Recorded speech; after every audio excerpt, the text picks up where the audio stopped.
All right, let's hear from some more people via Discord at davidpakman.com/Discord. We are going to go to, I don't know. How about Marcus from Chicago? Marcus, welcome to the David Pakman Show. What's on your mind today? Hello, can you hear me, sir? Yes, I can. I've been a very long time listener, and I really, appreciate the work you do. Thank And you. you actually formulated a lot of my political beliefs. So, after I did my own retrospection and confirmed that that's something that makes sense for me. So, Well, thank you really very appreciate much. it. Appreciate it. Um, Staying on the topic of Hamas and Palestine and Israel. I was watching CNN last night, and I've never been so angered by something that anyone has ever said. Uh, from the United States military. Hmm. I'm actually a veteran myself, and I was listening to these generals just saying, that attack in the refugee camp. Yeah, let's see what intelligence they had. Whatever they would do. It just seems, when they're making their assessments on whether or not they dropped that bomb, they killed 50-ish civilians to Yeah, get and one injured about Hamas. 150 more to maybe get the commander. Yeah. Yeah, and I just think of all the leaders that I've had in the military, I don't think anyone would have said to hit the button on that. Right. They would have sent in special forces, they would have done something, to mitigate the effect on civilians. Even the worst of the air raids or the drone strikes under Obama or Trump or Bush, that risk was never acceptable for us. And I Right. mean, I feel like why is the United States government not doing more to tell Israel, hey, we're giving you this money, we're giving you the support. You have to value civilian life a little bit more. I just, it blows Yeah. my mind. Well, listen, on the Wednesday show, I talk about this in some detail, and I talk about what is international law with regard to under what grounds would something like that be acceptable. I'm not able to find any specifics about the bombing of the refugee camp that would make it acceptable. I completely agree with you that it's the sort of thing to handle with special forces. I do think it's worth mentioning that when Israel does use special forces for operations in Gaza, there's a whole bunch of people who then go, that's illegal. They're not allowed in there. They were supposed to have withdrawn in 2006. That's completely against the law. And so I do think you have to pick your battles. I would much rather the special forces operation so that you don't kill 50 and injure 150 to maybe get one Hamas commander than what took place. It's important to also remember, Marcus, that there will be people that will flip out if that's the way Israel does it as well. Yeah, I completely agree that, there's no good answer Yeah. and people are always going to flip out, but And that just for here's the me thing, is Marcus, objectively wrong. super 30,000 foot level. Imagine a spectrum. On one side is Hamas does what it did on October 7th, and Israel literally does nothing. They do nothing, nothing, nothing. Okay, that's one side of the spectrum. The other side of the spectrum is Hamas does what it did on October 7th, and Israel destroys Gaza, period, and then annexes it. Okay, let's imagine those are the sides of the spectrum. I know only a few bloodthirsty right wingers who want that latter option.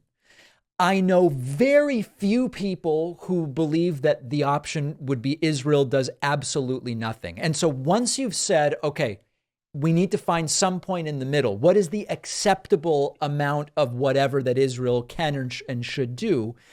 That's really where the conversation is.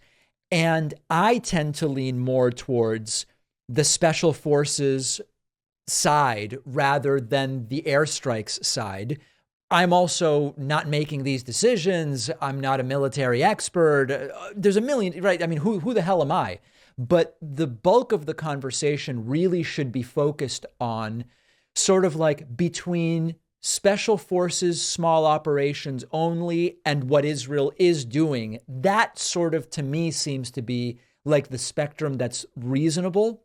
Whereas when you go beyond that into like do nothing or destroy Gaza completely, we're wasting a lot of time being on those edges of the spectrum, I think. Yeah, and I'll just add one more nuance. I know you have a plethora of different callers to go to, so I won't try to take too much of your time. No, you're doing But great. I think looking at the context of 9/11 and the United States response to 9/11, Hmm. if you're looking at that spectrum, if you're looking for an optimal response to a heinous terrorist attack, it's got to be a little bit somewhere between what we did in 9/11 and not responding at all. And I would say that refugee camps should hospitals, that's a situation where you have to do something that's a little bit more surgical than just dropping a huge bomb. All right, Marcus from Chicago, really appreciate your insights. Thank you. All right, there goes Marcus. We are going to go next to Pam from Florida. Pam, welcome to the show. What's going on today? I can you hear me? Yeah, you sound kind of like you're Yes, okay, underwater today, okay. I Pam. couldn't see. I thought I saw the line. How are Oh, you, David? Yeah, so still on Gaza, but not about the war, more about how it's affecting the possibilities of losing voters for Joe Biden based mm, on the retaliation, and it obviously mainly affecting thousands and thousands of innocent people in Gaza. Um, you know, and people seeing the carnage now. Uh, and somebody like Sean King, who's, hugely popular and has almost 5 million followers and has, given his word that he will never vote for Biden based on this. I am concerned because I will vote against Trump no matter what, and any other Republican at this point. yep. But do you see a lot of people not now wanting to vote for Biden, looking at him as part of, this along with the leader of Israel being the one that's allowing this carnage to happen. So listen, I know the polls you're referring to, and I think it's still an open question as to what degree will Joe Biden's support be eroded based on the position he's taken on this Israeli-Hamas conflict. I do want to mention one thing. You mentioned Sean King. I am not a Sean King fan. I think if you research Sean King's lack of financial transparency regarding money he Right. raises for social justice causes, problems with management regarding former employees and colleagues, accuracy and truthfulness, personal behavior, his motives. I think that he's sort of the worst type of activist for the left. And I would rather, I wouldn't even be talking about Sean King one way or the other. I just don't, it's not for me. Okay. The, Well, the reason why I brought that up is because the I 5 can million see on, followers. Yeah, he has a lot of followers, sure. and he's saying that these people are going. I see a lot of people saying, "Well, forget him now. Forget Joe Yeah. Biden." Regardless of the consequences of not our vote will mean another vote for Trump. They don't at this point. How many people is he going to bring over? And we need every single vote. We You need know every what I single mean? So vote. So that just here's my scares take me. right now, Pam. Here's my take right now. Okay. I do think that, listen, there's 330 something million people in the United States. Yeah. There are some people who might otherwise have voted for Joe Biden in November who won't because they don't like how he's handling the Israeli-Hamas situation. I'm sure that that group exists.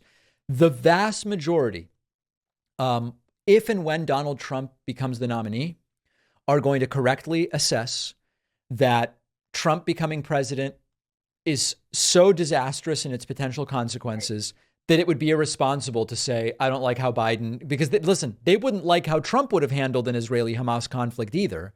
I think the number that is actually going to punish Joe Biden over this a year from now is relatively small. That's my instinct right I now. hope so.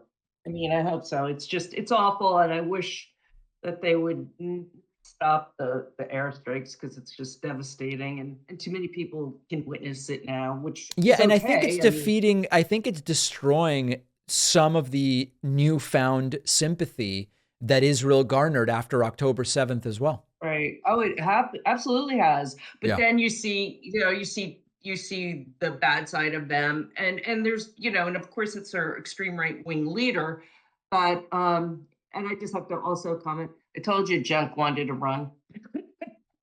I'm sorry, you said what?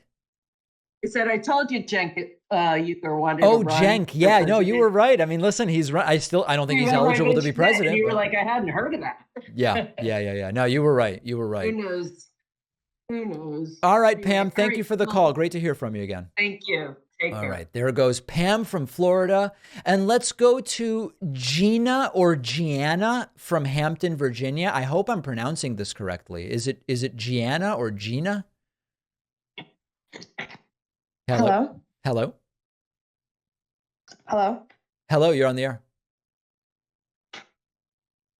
Can you You're hear on me? the air. Gina, you're on the air. I can hear you. Oh, okay, sorry. It's Jenna. Jenna. Oh, all right. Yeah, I know it's that's my parents' fault. What's on your mind today? So first, I just wanted to say a quick thing before getting to my actual question. But a couple weeks ago, you and Patrick talked about violence against the other side and how the data was kind of surprising. And it was for me too, but a couple years ago, Jenna, I hate to interrupt you. A lot of people don't know what you're referring to because it was on the bonus show. And because we have limited time, if you had a question, I would love to skip the two things that you needed as preambles. Just with total respect, I say this. okay, so getting to the next thing. I know that Elon has gone a little bit kooky with the whole Twitter thing, but as far as like SpaceX goes, I still firmly believe in it. Mhm. And the fact that humanity will probably need to expand, not leave, but expand. And he talks a lot about like the next generations.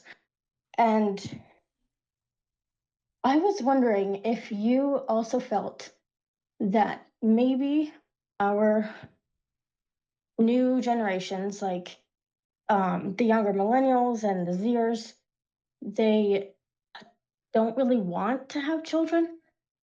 And if that's like on its face a bad thing. Well, some of them don't want to have children. Obviously, at some point in about 5 billion years, the sun will run out of fuel, become a red giant, and potentially engulf the earth and vaporize it. So long term, if humans will continue in some form related to what it is now, we're going to need to figure out some path elsewhere because the sun is going to exhaust itself and then that's going to be it. If people stop having kids altogether, that would simply lead to the end of civilization of Homo sapiens sooner. And in order to solve this issue of the sun expanding to engulf the earth in 5 billion years, people are going to have to keep having kids.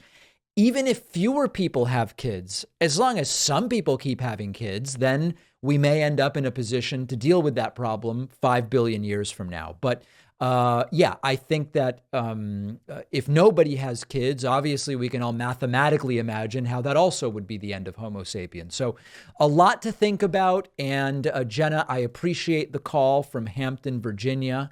That'll do it for today, but we will take calls again if I have anything to say about it, and I plan to.